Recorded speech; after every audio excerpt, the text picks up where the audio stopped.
lot of people play fantasy football nowadays, and now there's so many options and different ways you can play fantasy football. So today I want to look back at where fantasy football started all the way back in 1963, and then how and why all these options have come about, the years for fantasy football, and potentially look at, I think, what the next step for fantasy football could be and where it could go in the future.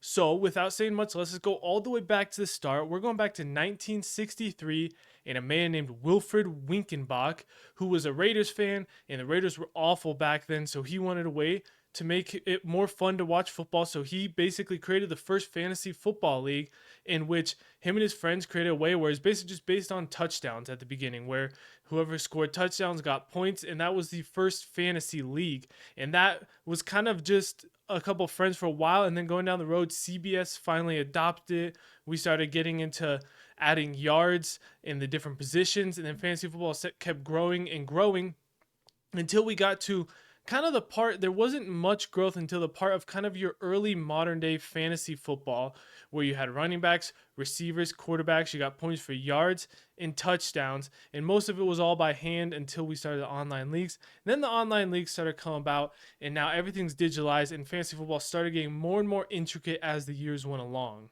Back in 1997, when CBS created the first online site, is when back in 1997 it was a very run heavy league. You can think of it like running backs were the main part of the league. It wasn't really a quarterback receiver. It was running the ball, and running backs were on television. Everywhere running backs were going number one overall in the draft, and they ruled fantasy football. And that lasted a long time, where running backs ruled fantasy football. You can even go back to like the mid 2010s, when you're getting dudes like David Johnson, Todd Gurley, Le'Veon Bell, Jamal Charles. Like your first round was probably at least, if not more, half running backs in the first round. Like it was just a running back driven fantasy football.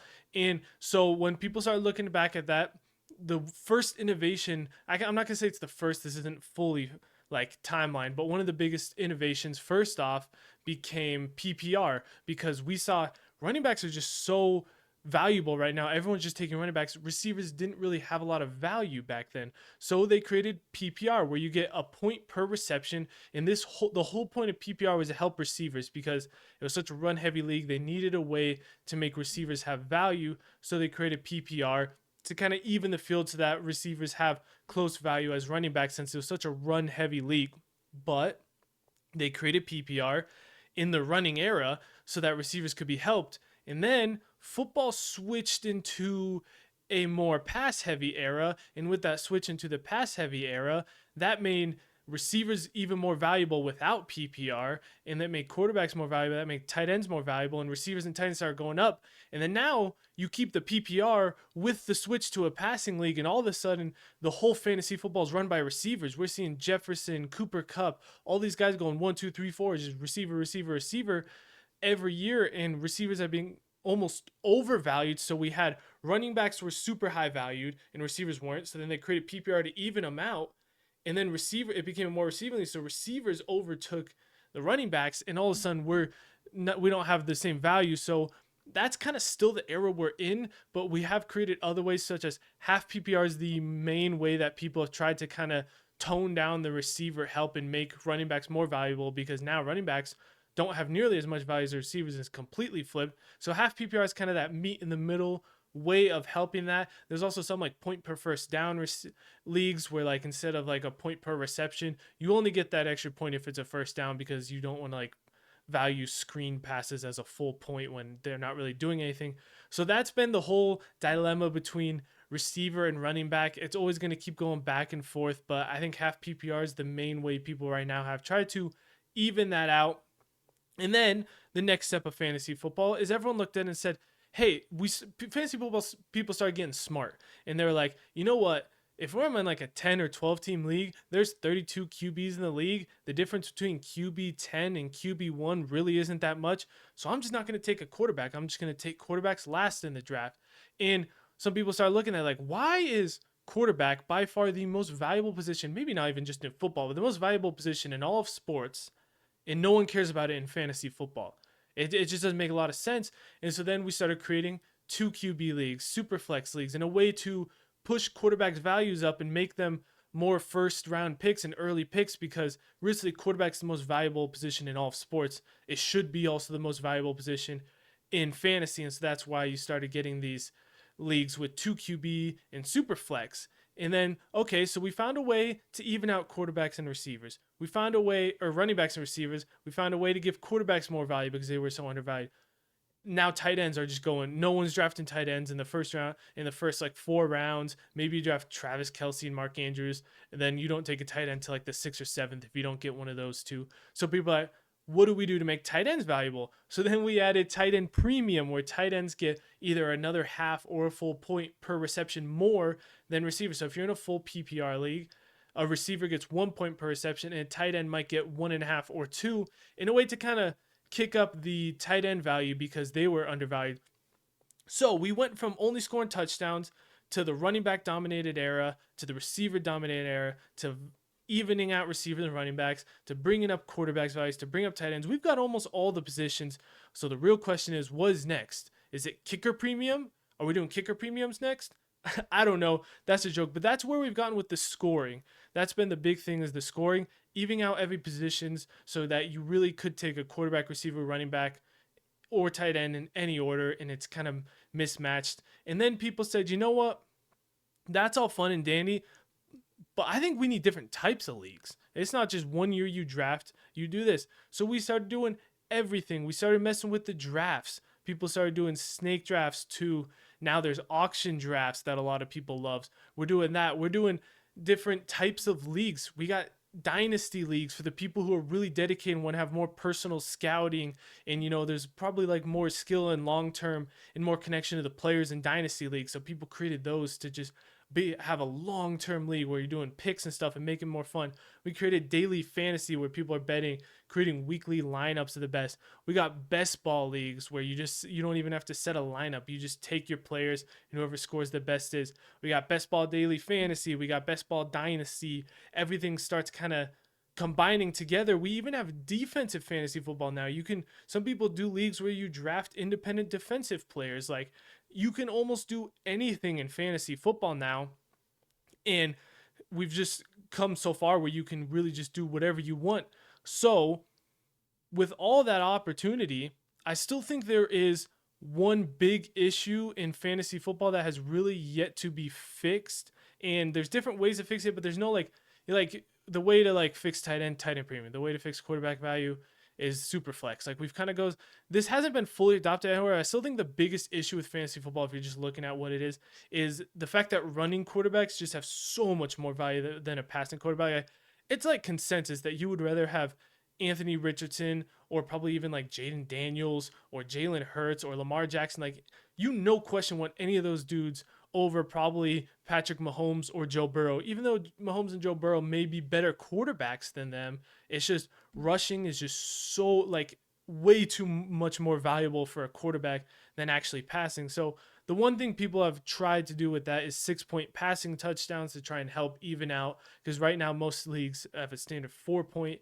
So people have tried 6-point passing touchdowns to try and even that out, but that hasn't been widely adopted. I'd like to see if maybe that's the best solution or if maybe there's another solution that people come up with.